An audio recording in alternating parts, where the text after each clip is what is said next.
the Yard have won this race in the past, or when Michael Jarvis had the licence, he won it with Forge 2 years ago, and Roger Varian going so well with his 2-year-olds this year. I didn't think that there was a great deal wrong with Exceptionnel. If you look at her as a very similar price as the favourite in the previous race, who you could pick holes in his form, I don't think it's quite the same with her. She's 1 from 1. Flyman is 1 from 1.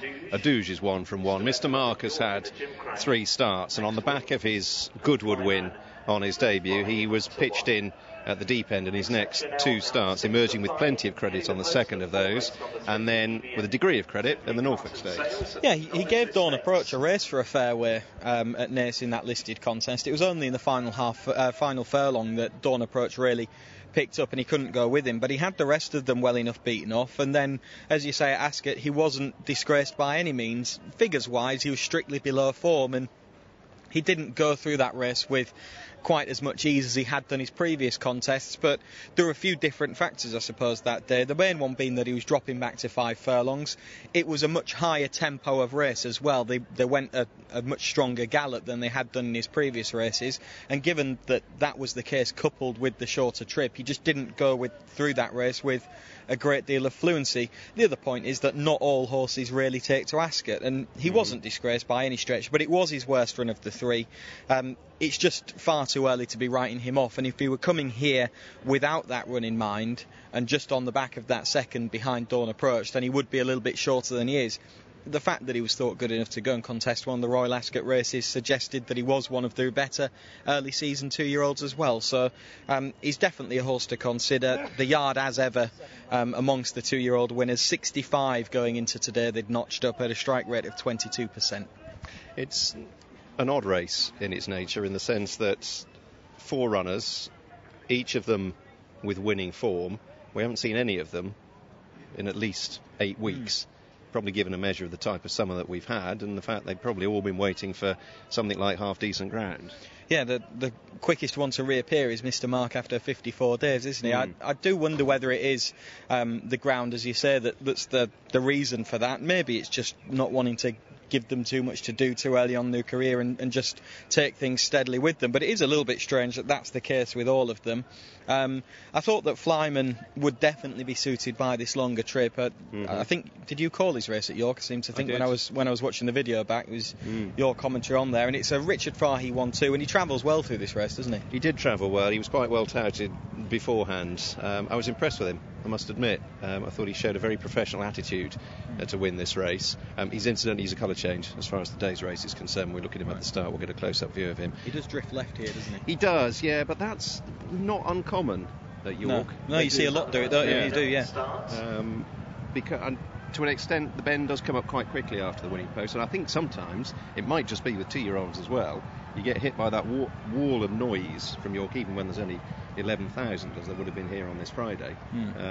But you do see quite a few, so I don't think I'd be too concerned by that at this stage. No, and he definitely looked like a horse who would improve, I would have thought, for a step up a furlong in trip as well. You could see there how far clear the front 3 were. The first 2 were both trained by Richard Fahey. The third horse, I think, was a Mick Shannon horse, who remains a maiden still, but had already had a couple of starts, and at that stage of the season still, given that the other 2 were both making their debut, experience does count for plenty. There's a little bit to like about the pedigree of Flyman as well. Half-brother to Lutein Bell, who was a solid mid-90s horse, and 4 other winners as well. So a lot to like really about Flyman, and I would imagine there's a little bit more to come. And as is the case with pretty much every horse in this race coming from an informed yard.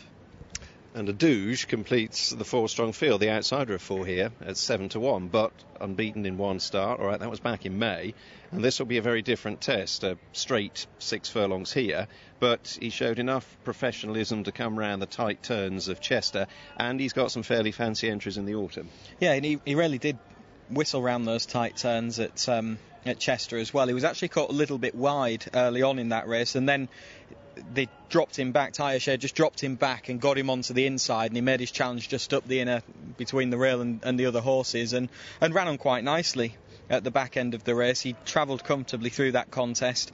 I'm not sure that the form is worth a great deal in truth. The third horse, Dreammaker, has won a couple of starts since, but generally the form of that race doesn't look especially strong.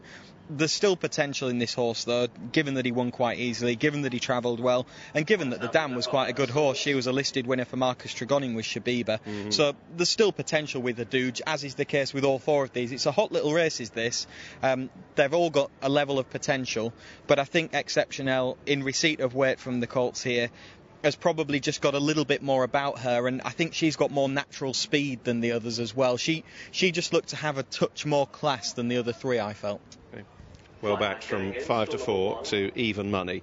5-2 for Mr. Marc. Flyman at 5s and Douge at the outside of the quartet at 7-1. The loading process is underway. All being well, it won't take long to get those 4 in. So let's head back up to the box and rejoin Alan for Alan, what is an intriguing juvenile contest. Indeed it is, Stuart. Exceptional went down really nicely indeed. Chiefly Park entered still for later on this season, and a Douge, will he run at York if he performs well here? Still entered up in the gym crack for next week. Mr. Marc to step in to complete the line.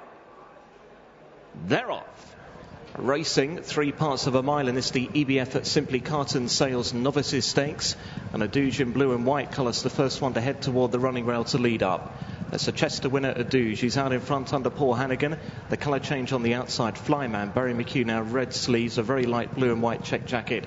He's racing there in second. Just covered up behind Mr. Marc in the black and red silks, and Exceptional is quite keen just in behind the others as they race now towards the final 3.5 furlongs. It is a Douge who leads up by a neck. Flyman almost on terms though now as they race up towards halfway. Mr. Marc still just in behind the front pair, and that one being tracked through by the filly Exceptional.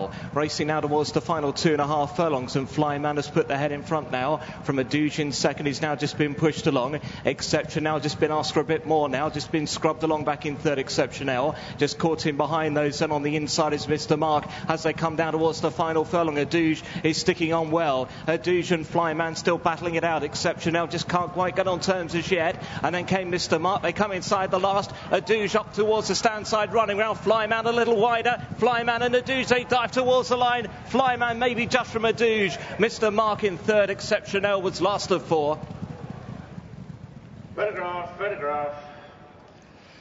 Judge Johnny Dimsdale has called for the evidence of the camera to determine the outcome between 1 Flyman, who's far side, and near side 3 a Douge, a notoriously deceptive and difficult angle at Nottingham.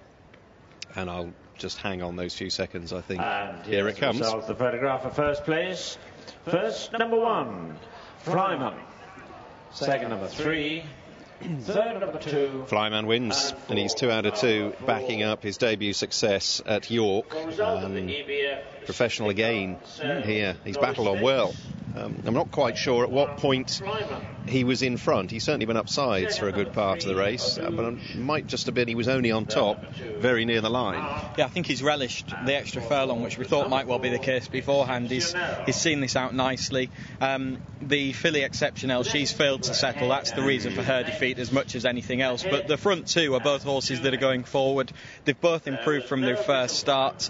You could see that William Butte was pretty keen to just get a little bit of cover on Exceptional straight away, and she never really drops the bit here. Coming across to lead on the rail is a Douge under Paul Hannigan, and first and second have dominated the race from the outset. The order doesn't change from here on in really, apart from the fact that a Douge has probably just got the rail, and at this stage looks a little bit more professional in terms of being able to settle in the early part of a race than Flyman.